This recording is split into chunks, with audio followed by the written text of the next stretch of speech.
रुकिए रुकिए रुकिए रुकिए जी, आप ही कॉल किए 112 के पास? हाँ सर, हम ही कैले रहे।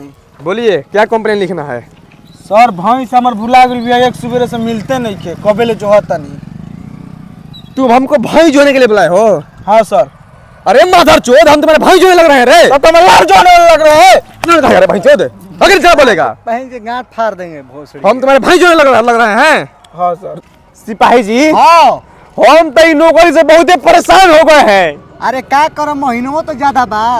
एक बात बताई, हाँ कोनो के भैंस बुलाते तो बोला होता, कोनो के बकरी बुलाते वो बोला होता टे। मन करता कि हम सुसाइड कर ली, सुसाइड। ना ना ना, ऐसे नहीं करेंगे। रुकी को फोन होता टे।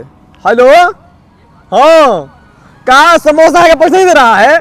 अरे माधरचोद, हम दे पैसे वहां। साला हम तुम लोग चलते परेशान हो गए हैं। बात भाई चलो को फोन। जी मैम बोलिए, आप ही कॉल की थी? जी सर। क्या दिक्कत है बताइए। सर मेरा बॉयफ्रेंड धोखा दिया है। आपका बॉयफ्रेंड धोखा दिया है, इसीलिए आप हमको बुलाई हैं? जी। सिपाही, हाँ ते हमर नेडी चल के मुंह ना सर, ऐसे मत करी। ते मुंह दे भाई। सर ऐसे नहीं मत करी। आपका बॉयफ्रेंड धोखा दिया है तो हमको आप क्यों बुलाई, हमको ये बताइए। सर आप ही कुछ मदद कर दीजिए ना। अच्छा तो अब बताइए, आपके बॉयफ्रेंड आपके साथ कुछ गलत काम किया है? किया है। किया है तो एक काम करिएगा, आप थाना पा जाइएगा, ठीक ना? सर हाँ। कौन सा थाना? लौड़ापुर थाना में जाइएगा आप, ठीक ना? लोड़ापुर। हाँ।